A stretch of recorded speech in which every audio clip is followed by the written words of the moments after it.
Welcome to Realty Success Hub, where you get to hear all things real estate. We've got some really fun guests today joining us. We've got Nick all the way from Canada. We've got Brooke from Charlotte, North Carolina, and we've got Angela with Savvy House Cleaners out of Carolina as well. Maybe we could run around right quick and just introduce ourselves. Angela, could we start with you? Yeah, sure. Thank you. I'm Angela Brown. I'm the CEO of Savvy Cleaner. We train house cleaners and maids, and I'm the author of the book, The Ultimate Guide to Move In, Move Out Cleaning. So if you are moving, you want to make sure that you have all the checklists and everything that's inside that book. Thank you. And Brooke. Hey, everybody. So thank you, Aaron. I'm so excited to be here. I'm Brooke Bryant. I'm a realtor in the Charlotte, North Carolina area and the surrounding areas. Love working with real estate clients of all types, but my passion is first-time home buyers. I too have a book, not in front of me, The Ultimate Guide to First-Time Home Buyers. So happy to be here. Thanks, Angela. Fantastic. Thank you, Brooke. And Nick, could you tell us about you? Absolutely. Well, thanks very much for having me. I'm Nick Kyte. I'm from Ottawa, Canada. It's not that cold today, but it is much colder than probably where you are. And I've been in real estate now for 11 years. Absolutely love it. Listings is my bread and butter, and really excited to speak on the luxury real estate market. Well, we are excited to have you. Thank you so much for joining us. Speaking of luxury, how do you attract a luxury buyer or a luxury seller? So luxury sellers, they want to look for the aesthetics. So they're looking for, what can you do for me, and how does that look? And that's what it comes down to. So it comes down to market creativity, which we use a lot of video. So when I say video, I mean custom videos, incorporating drone, day and night shots, and all that fun stuff to really come with a unique setting to basically showcase their home in the best light. And I've found success in that creativity and creating unique properties to be marketed and branded. And that has been very lucrative for me in my current market. That's fantastic. Can you tell us quickly about the length of video typically you guys shoot? And do you do voiceover or music or both? Yeah, so we do music. I try to keep all videos under 2 minutes. And when I say this is the video that we use, it goes on realtor.ca, YouTube and whatnot. But we also do custom reels for the house. So that would take into consideration the exterior and interior, as well as features that we're trying to highlight, which can be either interior or exterior wise. When you split up the videos, do you split up like half, 1 minute on the interior and 1 minute on the exterior, or does it mix and match? Yeah, so it's dependent on the property. If there's a lot to shoot exterior wise and interior wise, I always like to divide it up. It gives a little bit of a unique factor. But if it's not warranted, then no, we do a mix of the interior and exterior together in two separate kind of forms for the reels. Oh. And one more quick question on video. Do you ever have your owners give any kind of backstory on the house? I know a lot of people like a backstory on luxury homes. Do you guys highlight that at all, or is it mostly confidential? So we use that in our marketing. We do not have our clients show up anywhere in social media or the video, but that is one of our questions that we ask up front, because I find that really helps us see why they were attracted to the home. And location, and we use that to our advantage in our marketing sequence to promote to the lucky next buyer who's going to come and buy that house. So I have a question. As somebody who works with first-time home buyers, I have sold some luxury homes, and it's a totally different market, and it just speaks to a whole different skill set. Did you begin your career in real estate in the luxury market? No, I did not. I would say that I've worked my way up into the luxury market, but I've always been listing heavy in terms of attracting that, because that is my creative side, and I just absolutely love it. And I think that's where we found success, is generating that bit by bit, year over year, and now we're there in the luxury market, which is a tough market to break into. And we found success, and we're going to continue to find success because we just like switching things up and keeping things creative. So have you seen a shift in how the real estate market shifting all the time, right? And here in the States, we're seeing a lot of things about interest rates and inventory levels and all of that. Imagine you're dealing with some of that in Canada. What has shifted in the past year or so since the pandemic, maybe, about how you market a luxury property? Yeah, so I think right off the bat is that the luxury market has slowed. I think it's gone back to that traditional, seasonality, and that's what we're seeing. So prior to the pandemic, it wasn't uncommon in our marketplace to see a $2 million to $3 million home sit on the market for a year. That wasn't uncommon. During the pandemic, obviously things were accelerated, and all price points were firing and getting activity. Now, with the higher interest rates that we also have in Canada, buyers have kind of just stepped back and are seeing where things go. And so that $1.5 million to $2 million is there's still activity there, but that 2 million plus, we've seen a decline in sales. And I think that's kind of common for where we're at, but we are anticipating there's light at the end of the tunnel, and that next year we're going to start seeing some activity, and I think some renewed interest from those luxury buyers. Are you finding that most of your luxury buyers are financing or cashing? I have a mix of both that we're Okay. seeing. I think the ones that can purchase cash are very, very picky and are Yes. looking for those unique properties, ones that maybe haven't come to market before or offer something that they want and they haven't seen on the market before. But if it's a typical, 6-bedroom, 6-bath, gated community, great location, then we are seeing those sit because they are common to the marketplace. Mm, So if you interesting. have a buyer that is qualified to buy a luxury property, and maybe they're not in the market right now, but they could be, what would you look for in a possible buyer that you could like rock off their center and say, hey, check out this property right now, you should buy it, and here's the reason why?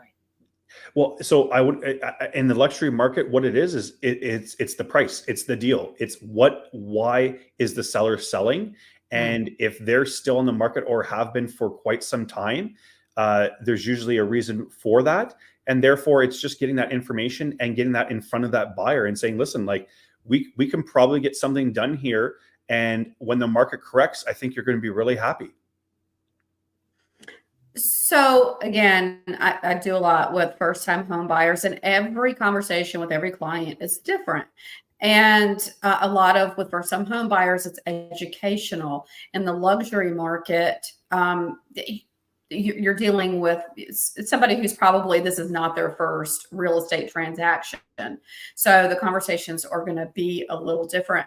So what can you tell our audience who could be agents looking to crack into the luxury market or people looking to buy or sell luxury? What are those conversations like? What are the important things you need to discuss with a luxury client, especially when, like right now with the seasonality, you mentioned that the home may be on the market longer, some of those difficult conversations? What strategies do you put into place to make those conversations successful?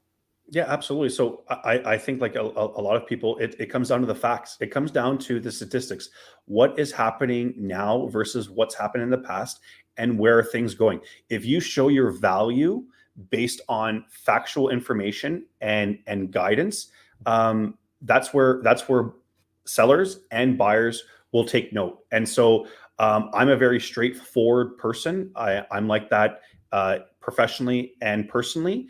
And when you're looking at the luxury kind of mindset, people don't have time. So you have to give them what they need right away, answer their questions, and respond and communicate with them immediately. And I think that is a key aspect where you can't group everyone together. Everyone's unique. They like certain communication styles. But the bottom line is you're giving them valuable information, and then you're waiting to see what questions they have so that you can answer. Well, that makes so much sense. Mhm. Yeah, I've noticed a lot of conversations right now around financing in the luxury space, where you're looking at jumbo loans and that extra amount on the difference getting put down, and interest rates are high. And then, of course, there's a lot more options on the market right now, so people can be a lot more picky. So it seems like the timeline is a lot longer than it used to be, for sure. So Yeah, I would agree, but I would also say that that's traditionally how it's been. mhm, People are getting this year mixed up through the pandemic, and everything's being um, you know um, reverted back to pandemic levels. But if you revert before that, you'll see that this is typical. The luxury market is different. Every city is different. Every community is different. There's things that are attracted, and there's things that buyers can just wait. Not every buyer is looking to expand their portfolio. We're not talking about people who just have one home. We're talking about people who have multiple homes. Basically could be throughout the country or in different countries. So mhm. sometimes it's not the same for everyone, and that finding that unique buyer for that property takes longer. Oh, As a so house cleaner, I know in my mind what a luxury home is. And it's one of those homes that I'm like, oh, no way, I don't want to clean that. But what in your mind and how would you describe a luxury property? Well, I think first off, it's the price point. I think you're regardless of what your definition of luxury is, it comes down to price. So each market has what you would consider their luxury market segment, and so it would be very tough for someone to say, well, my $800,000 home is luxury. And that $3 million home is not. Well, the price is an indication of what level you're at. And then obviously, I think it comes down to the privacy. A lot of luxury buyers are looking for privacy. And so what does that mean to that buyer? Well, it could mean a gated community. It could mean that you want nobody around you, and so you want that exclusivity. Again, it depends. Or you just want to be close to all the amenities and where you want to participate and enjoy your lifestyle. So it really does come down to what that buyer is defining as luxury. But in my case, it really does come down to the price point and obviously scale of home. So have you mentioned that some of your business, which is expected in the luxury market, this isn't always their only home, and some of them are international buyers or sellers. Do you? And I know in your bio you talk about dealing with your network of international clients and colleagues. Do you have that experience of dealing with people coming to you from other countries? And if so, can you tell us a little bit about that? I think that would be a pretty unique experience. Absolutely. So that's a common trait here in Canada is we have a lot of international buyers that are looking to invest in Canada. And so when you're looking at it, a lot of people do choose where I'm located, which is Ottawa, because it is a secure government-run town. So a lot of our workforce works for the federal government, which is very unique to this capital city. And because of that, we don't get the huge hills and valleys of pricing. It's a steady up, steady down a little bit, then goes higher. And so I think that is what attracts the international buyer, because they're looking for a home, but they're also looking for an investment. And so on my end, it comes through my channels through Coldwell Banker. It comes through social media, and it comes from referrals. So when people are looking and getting information on the Ottawa market, my goal is to be out there, visible, so that I can be that person and answer those questions. It's so smart. working. Yeah, It's working. I have found that it seems like a lot of luxury buyers are from other countries, and it is their second, third, or fourth home. So yeah, very interesting for sure. Have you noticed that there is a better time of the year to list a luxury home than say another time of the year, or do you find it kind of the same? No, definitely. Again, this kind of goes back to where you're situated and the weather. Yes. So what I would say is that right now we have a lot of luxury buyers and sellers who are getting ready for the holidays, and then either they're out of country already or they will be going out of country. So to sell a luxury home right before the holidays and in the wintertime can be very, very difficult. So for instance, in my market, the springtime is the most optimal time to list and sell luxury homes. Plain and simple. That probably is the circumstance in many other cities and whatnot that have our seasonal weather. I would think it would be less impactful in the wonderful sunny states of Florida and Texas and whatnot. But definitely up here where we're from, the seasonality is a huge issue, and it's not just solely for luxury, but luxury is very impacted by it. So if you're talking about selling a home during the holidays in a luxury market, is this the kind of thing that you would stage it with holiday decorations and you would try to dress it up and make it look extra fancy? Or do you just try to make it look really neutral and like it's springtime in December? Yeah, so basically accentuating the most important aspects of the home, keeping it neutral. Not every buyer is looking at, not every buyer celebrates the holidays, and so there's different buyers out there, and you just want to be able to showcase the home that brings in whoever that buyer is not going to be offended or solely look at decorations. You want them to be there and enjoy and experience the home, and Mhm. hopefully it matches what they're looking for and they want to move forward with offering. Mm. Yeah, there's Wow. nothing worse than a listing in February that still has the pictures of the holiday decor up, right? I mean, we haven't seen that in a while, but I've seen it. Yeah, it's February, and the pictures still have all that holiday decor, and you're like, yeah, that's a stale one. Yeah, and even just like exterior photos, like switching up to the winter photos. Like if you have summer photos and it's December, well, that's just kind of like signaling to the whole world that your home's been on the market for quite some time. So basically, it's always looking at the listing. How can we improve it? But also that you want to make sure it's being put in the best light, and that's definitely seasonal photos for the current market that you're in. Oh, great tip. Speaking of homes being put in the best light, I know you do a tremendous amount of social media marketing. Do you still do traditional print for your luxury homes, country club magazines, etc.? Or what are some of the modalities of marketing you guys use for a luxury home?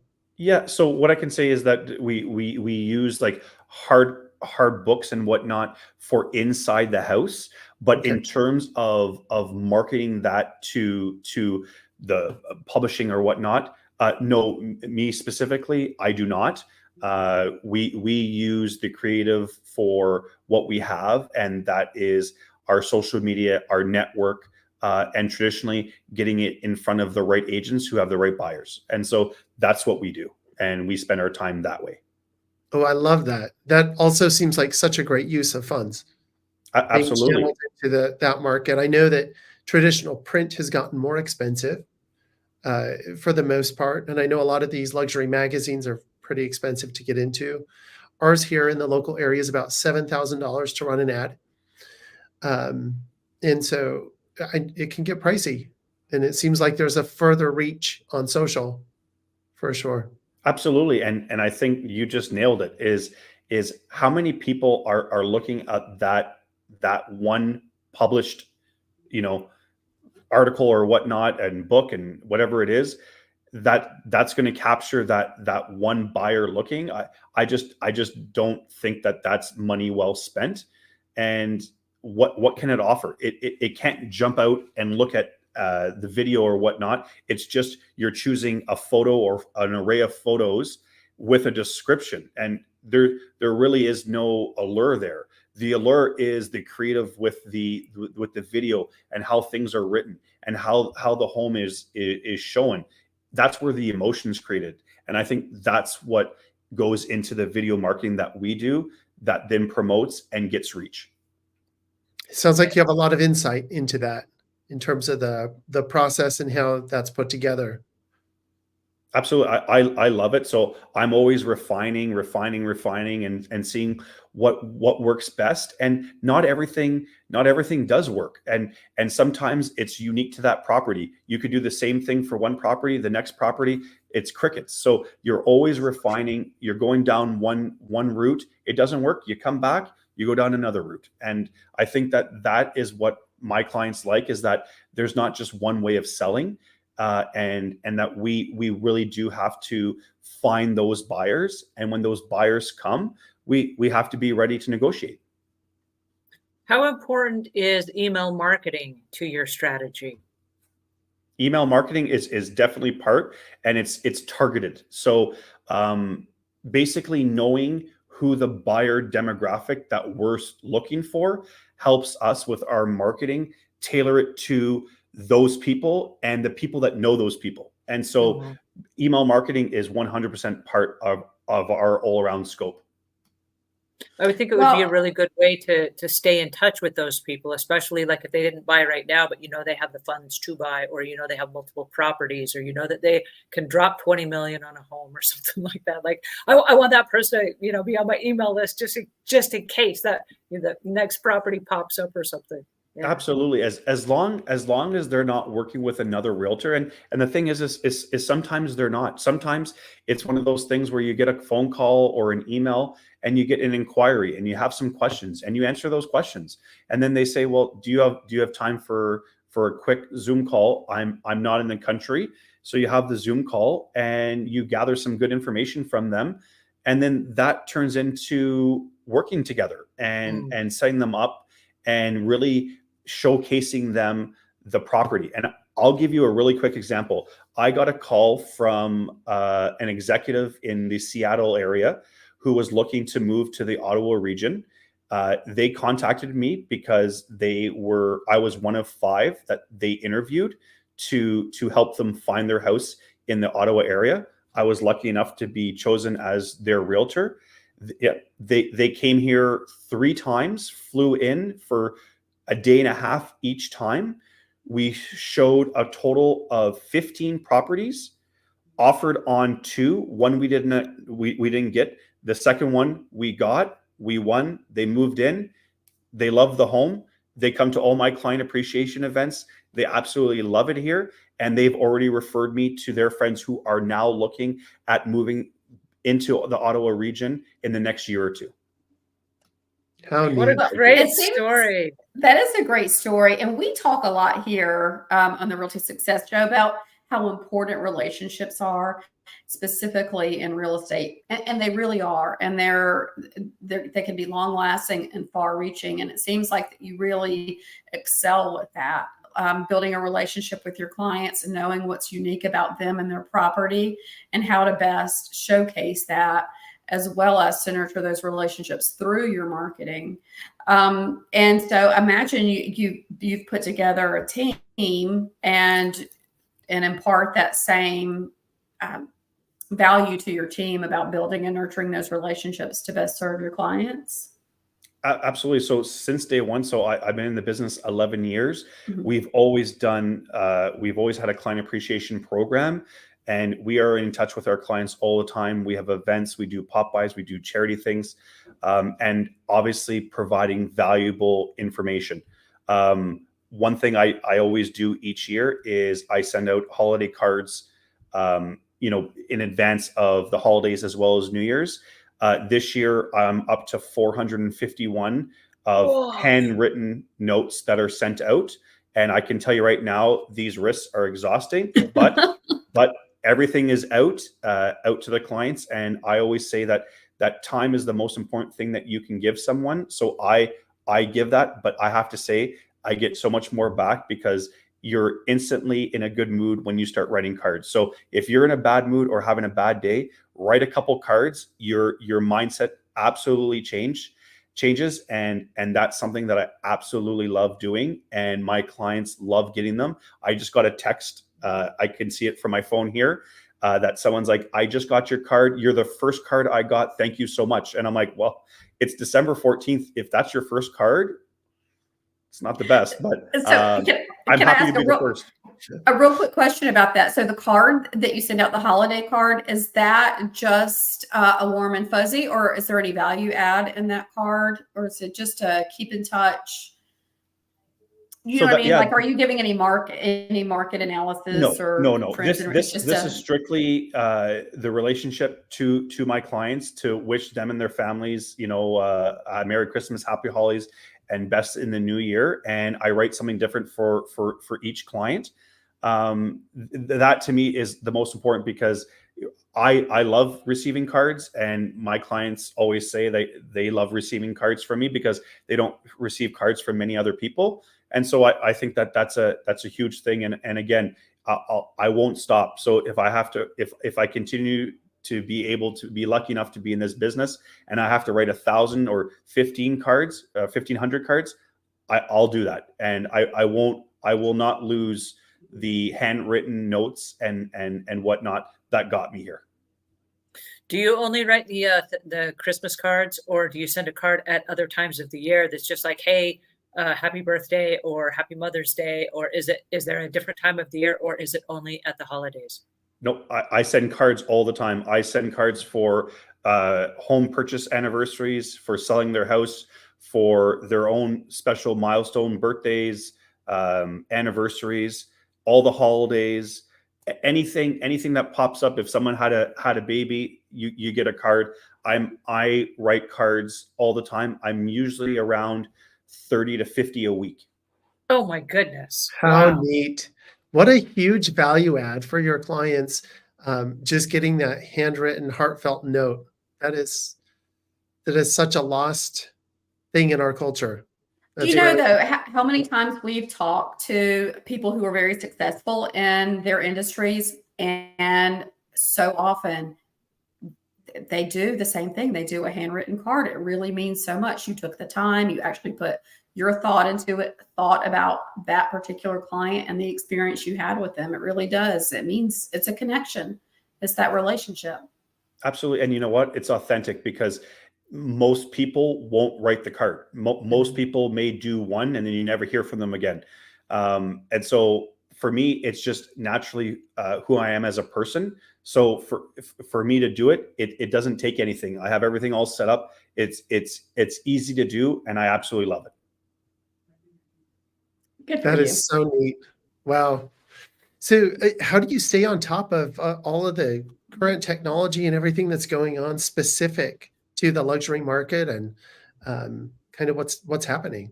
Yeah, so I'm always researching. I love to see what's happening. So it's a mix. You see some articles through the media. Sometimes there's some things that you want to do some further research on. That's one. Social media is another good one. I do read published, obviously, books and magazines and whatnot. And I think by bringing that all together, it just gives me a really good sense on what's happening in the marketplace. And in addition to that is the sense of when you're in the marketplace, that you can get a sense of how buyers are. How are they feeling? What's the feedback like? Is it all negative? Is it positive?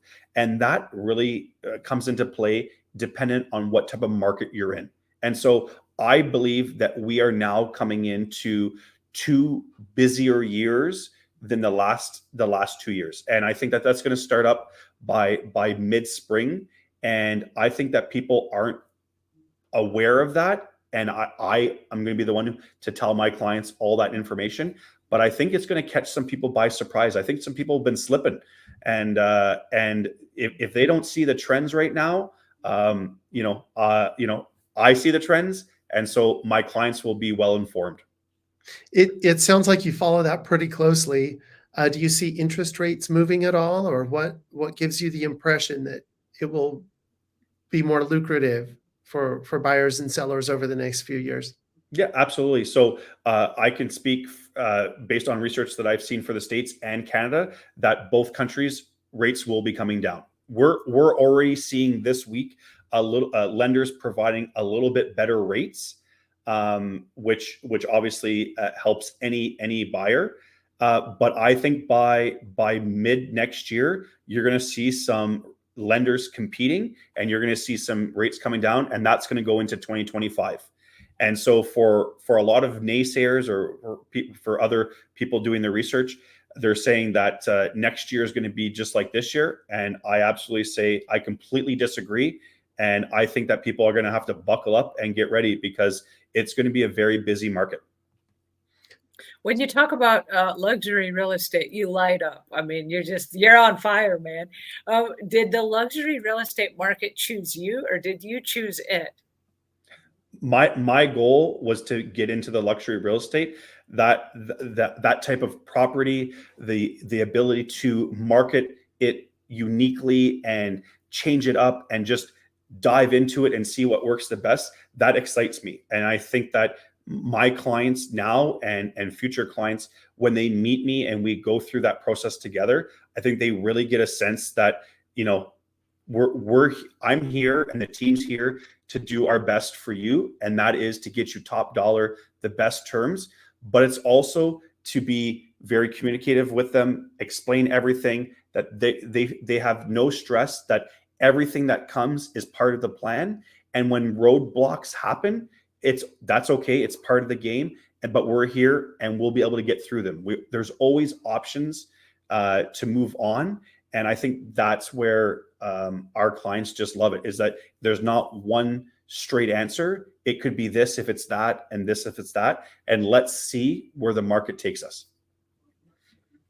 So what's your background? That it seems like you really embrace technology and the marketing, the video aspect of things. Do you have a background in that, or did you learn that through your career in real estate? Yeah. So what I would say is my background in terms of academia is I have a business degree that I majored in HR and minored in marketing.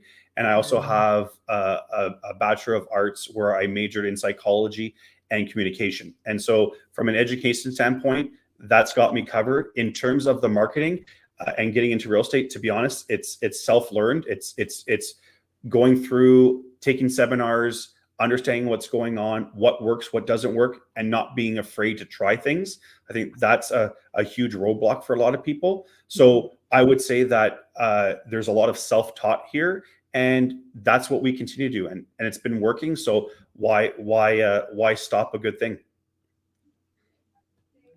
And do you do that with your team? Do you provide a lot of education for your team, or encourage them to go through programs and seminars and those sorts of things? Is that the culture? Yes, absolutely. We have a lot of training that's available to us, not just through our own brokerage with Coldwell Banker, but through other aspects. So I'm part of a North American coaching company called Buffini and Company, and so I'm involved in that, and they're a great resource as well. And then obviously, yes, there's outside opportunities for branding, marketing, advertising, that anyone can go and take at any time. I just think there has to be interest there. So true. So true. As far as listing luxury homes and selling them, talk to us a little bit about what your expectations are with the client. Is it different for everyone? I here in our market, a lot of our luxury homes, either people are out of country and expect you as the realtor to keep their house, show ready, or they're kind of stay at home, and it often becomes harder. And so we don't have a lot of in between where people are like, oh, we'll bounce out. They're like, no, we're here, and schedule a showing in 5 days from now because we don't want to leave. Or they're out of the country and you're going over there, meeting landscaping crews and having the thing cleaned up before the showing. How is it in your market?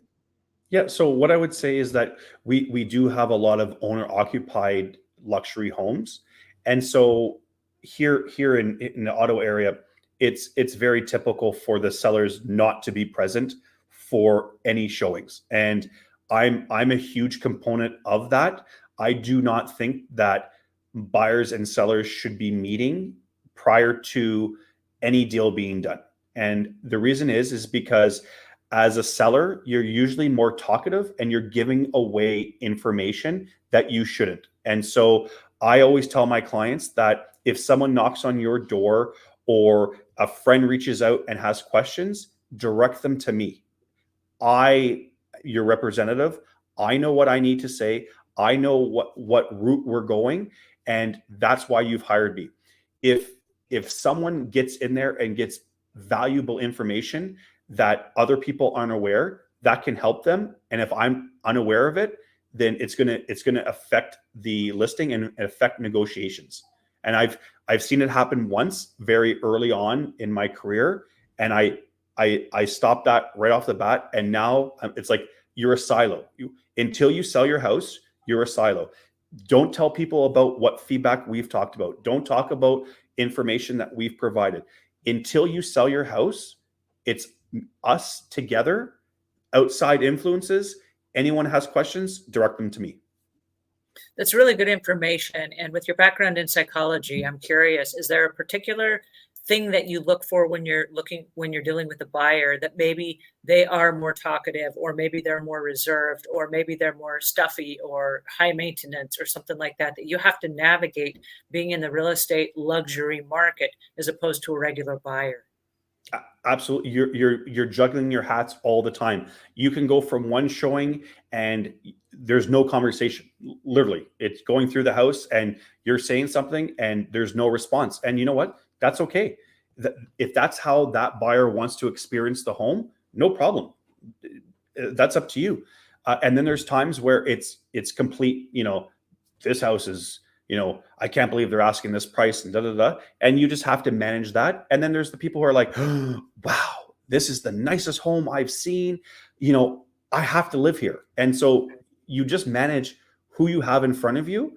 And the bottom line, the same thing that's consistent between all those types of buyers is they want answers to their questions.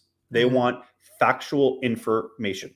And so by being able to provide that either on during that showing or as a follow-up, that's where they're looking for that information, and we can be of value for them. Now, we always do agent opens here on our luxury properties. Is it the same there? Do you guys so are always there for your showings? Yeah, so for agent open houses, we do that. Sometimes we do it at the brokerage level. Sometimes we extend it to certain agents that we know that kind of have that buyer demographic or have buyers at that price point. So we definitely do that. And then it does depend on the seller and the type of property.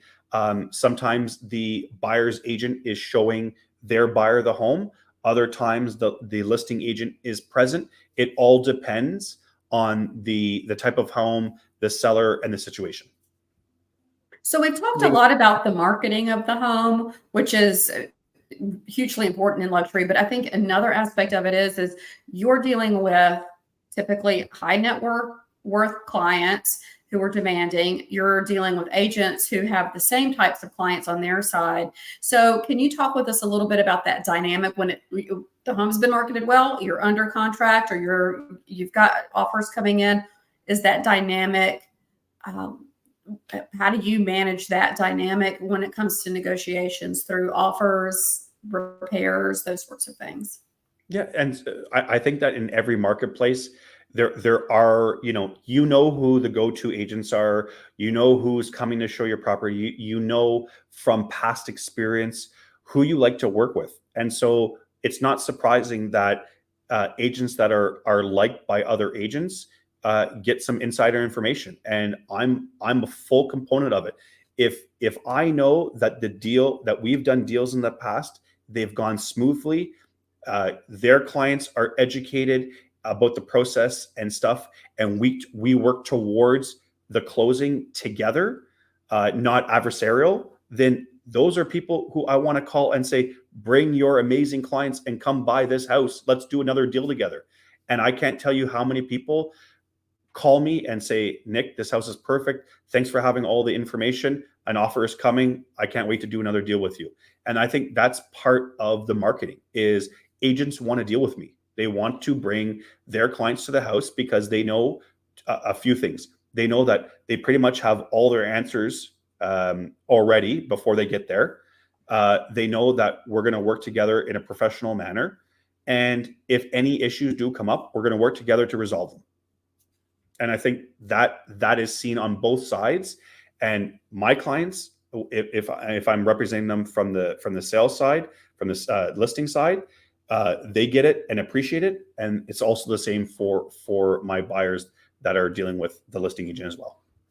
That's great. It's so important, I think, to go into a real estate transaction or any negotiation with it to be a win-win, and to go into it with a collaborative attitude. So good for you.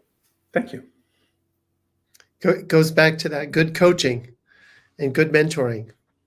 Absolutely. And I pass that down to my team and other agents. And to be honest, I don't have all the answers, and I'm the first one to say it. But you know what? I try, and if it works, great. And if it doesn't, well, I try something else. And I really do follow the research. And like a lot of people say, well, how do you know if social media is working?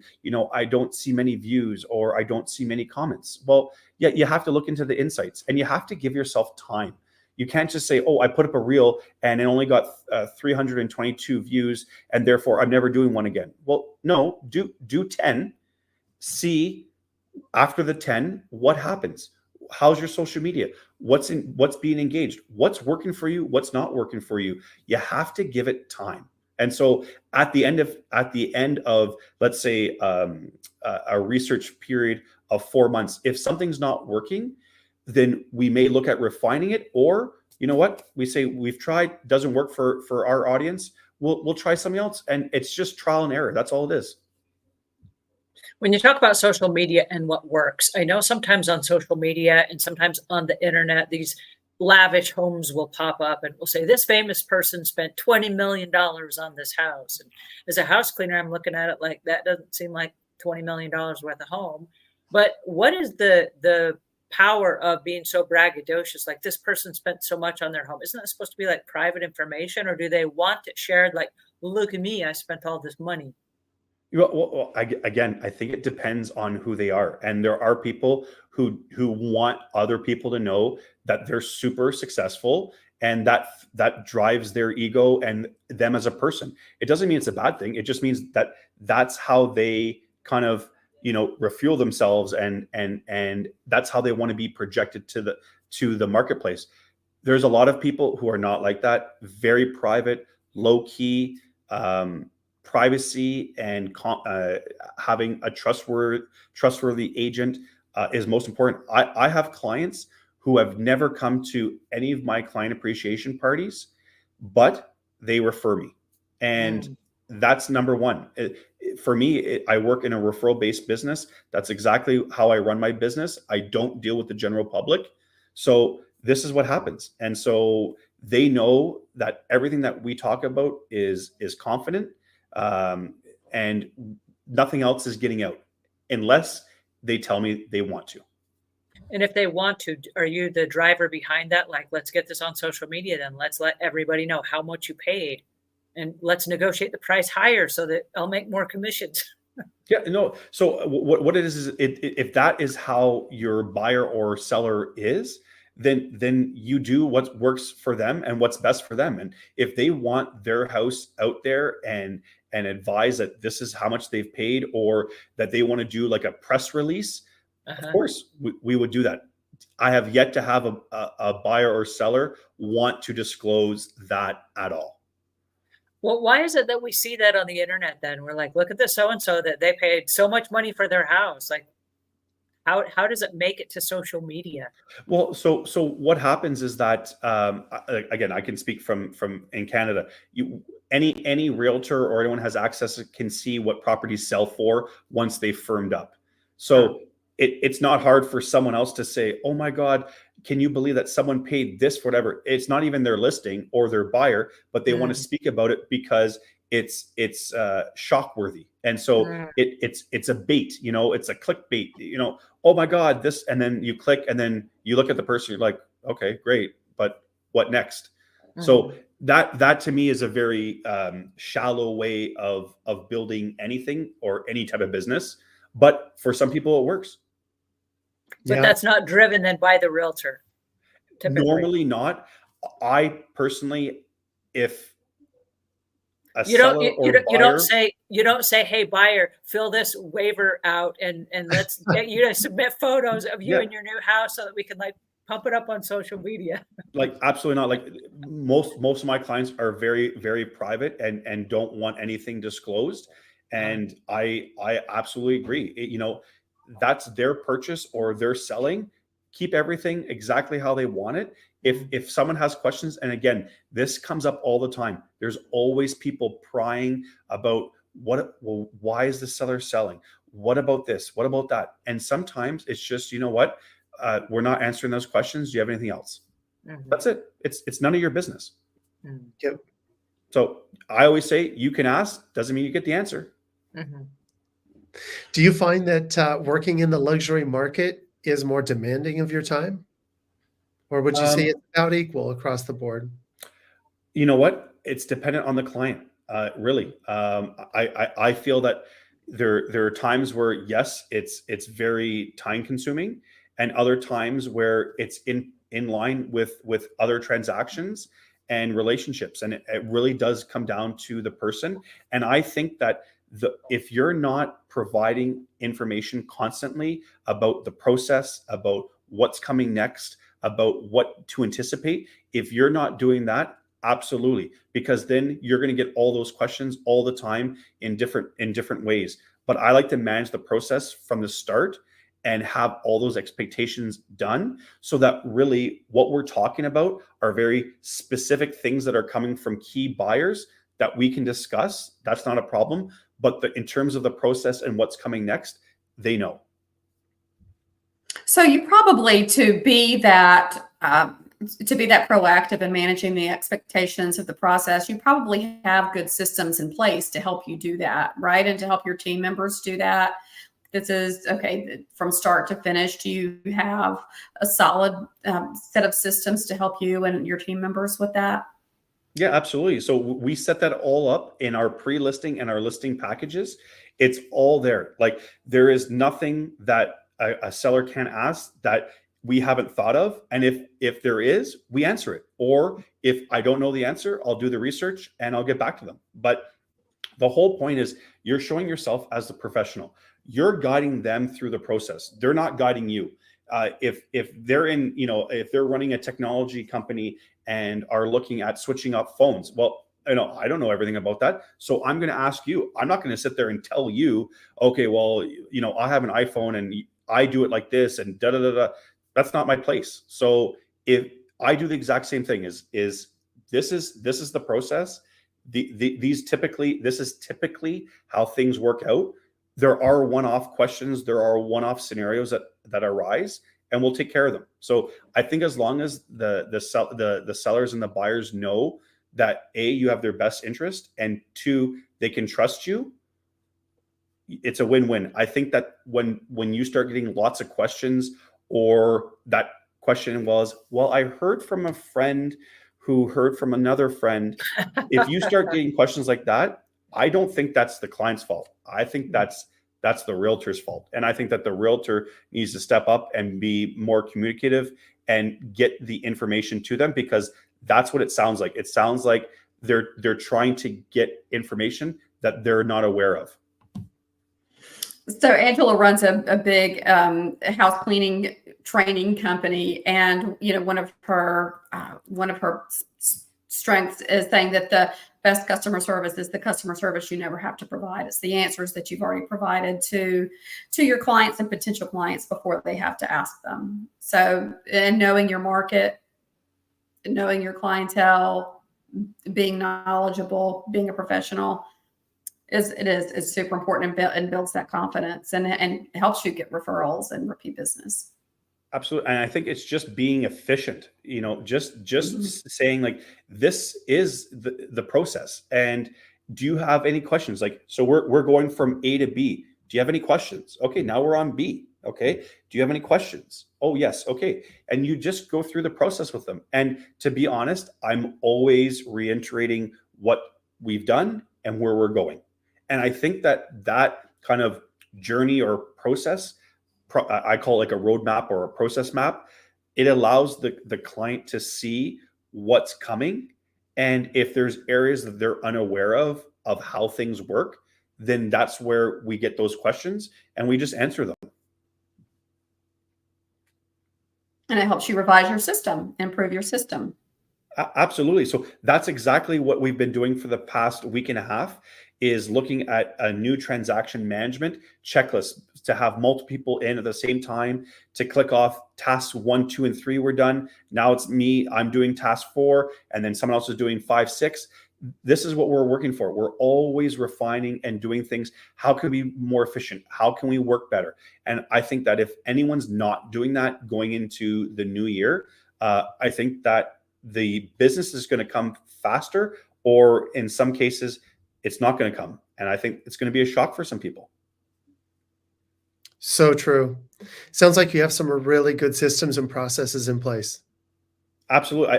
I've always been this way. Even before I got into real estate, I've just always been a very process-oriented person, and details. Like I always say, the devil's in the details. I'm extremely detailed. And so I think that's where getting into real estate, it really helped that, because of course there are gray areas, but there's mainly black and white. And by having exactly what's happening, no, you can't do that. That's a legality. It's not, well, maybe it's a legality. No, it's a legality. So you can't do that. And so I work well with that. And I think that by able to explain that to my clients, I think that they understand it and have a more appreciation of the evolution of what it takes to either help you buy a house or help you sell a house. And I think that if you're not explaining all that, I think it's easy for buyers and sellers to say, well, what value do you bring?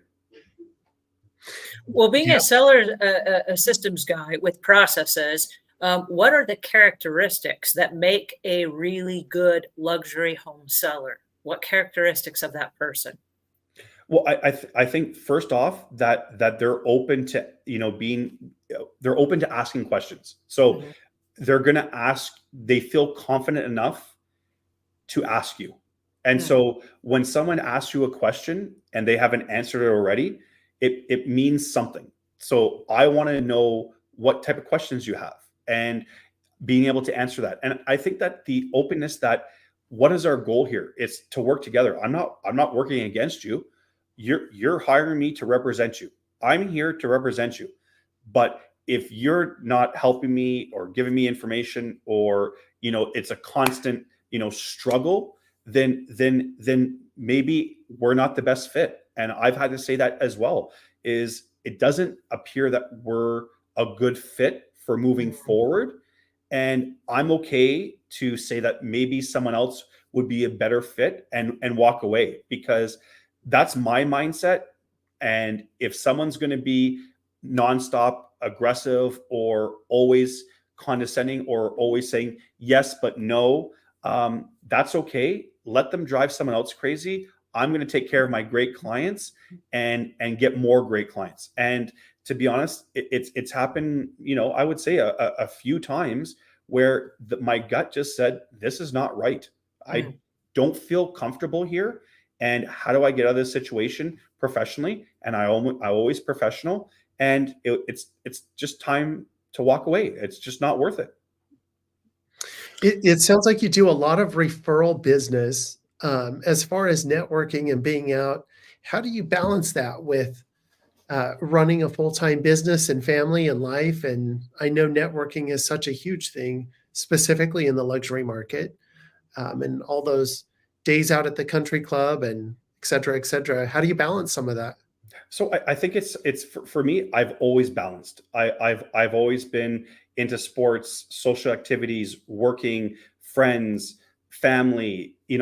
I think it's because that's who I am. And so I manage my time very well, and I do the things that are most important first, and I time block. And so if a networking event is important to be there for, and for business, I've time blocked it. It's in the calendar. I'll be there. And it's the same thing that if we're on the market and listings are coming and we get an offer and that becomes the priority. The offer, there's time sensitivity, there's speaking with the sellers, there's getting that going, there's responding. So that can take over your time, but you have to manage for that. And so that's why the processes are in place, that when those things happen, you can delegate and you have support to take care of the stuff that you were supposed to do, but now you have to focus over here because that's more important. How important So is it it could to be, be I'm flexible? sorry. Go ahead, I'm sorry. How important is it to be flexible in the process of pivoting? You mentioned that an offer comes in and all of a sudden you have to pivot and you have to, make that your priority. How important is that in the luxury market? Do you have a lot of latitude? So I would say it's the same. If an offer comes in, maybe you're getting a little bit longer of an irrevocable period, but the bottom line is that you need to open communication with your clients. Not everyone is readily available the minute you text or call. And so you have to look at setting up a time that you can discuss on what's currently happening. And this is what I'm doing. And I'm going to circle back here and then we can make a decision, because it could be one of those things where I now get to notify the other agents that have shown the property that we do in fact have a written offer. And do your clients have interest? And a lot of the times that sparks some interest in those buyers because, oh, we didn't think that they were going to get an offer. Oh, okay. Well, now that dialogue happens. And so the seller needs to know, are we dealing with one offer or potentially more? And so that stuff happens quickly. And, a day or two gets eaten up real quick. And you have to shift. And then once that's done, something else is happening or something's happening at the same time. And you just have to maneuver. But that's why they're asking you to represent them, because you can keep cool and do what's best for them. And that's all they care about. So having a high real estate can just be really demanding, and working in the luxury market maybe even more so. So how do you recharge and stay passionate? Absolutely. So for real estate recharges me. I love real estate. So that's first and foremost. Of course there's hard days and you've had bad days and like anything else, but I would not trade what I'm doing now for anything I've ever done or would do. So that's plain and simple. That's number one. Thank you. Number two is basically I really enjoy working out. So there's a place that I go to in the city 5 days a week at 6 a.m. I find that time works the best because no one's bothering me, no one's texting, and if they are, I can text back right after the workout, whatnot.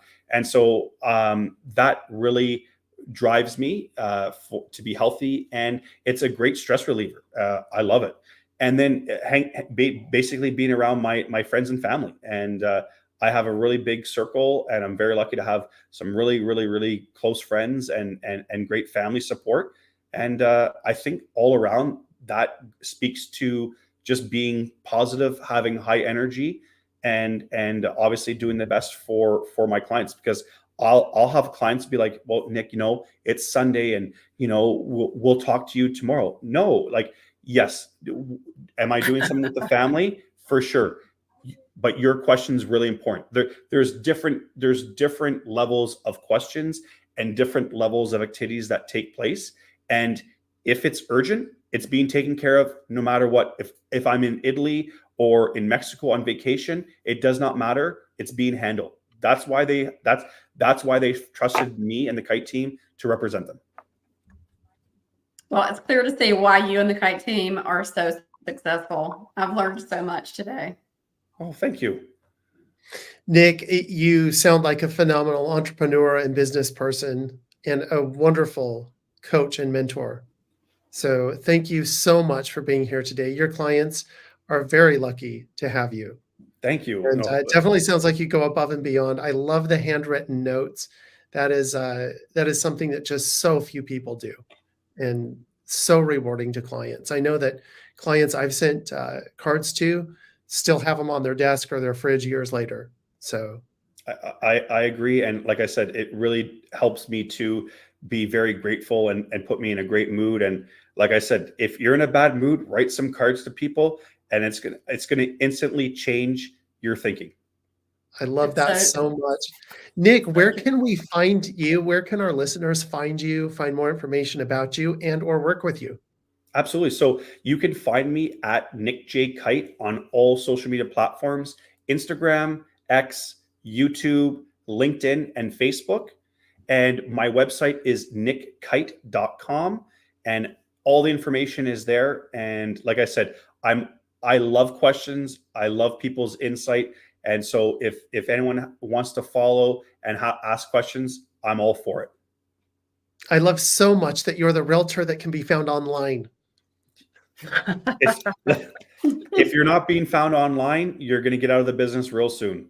That is so true. That is so true. And so many realtors are still going, oh, I don't want to do that. That's not my forte.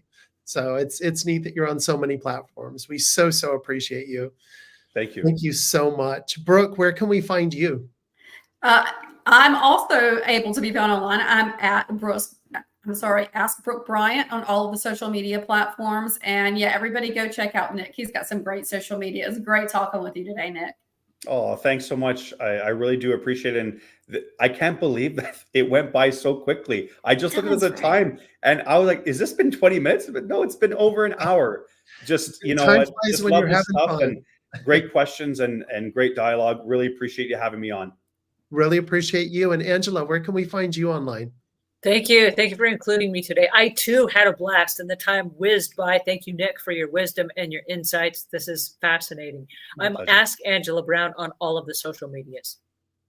Thank you so much. And I am at Ask Aaron Brown on social. So thank you guys again for being here today. We so appreciate you. What a fun topic and a great show. Thank you guys so much. We look forward to seeing you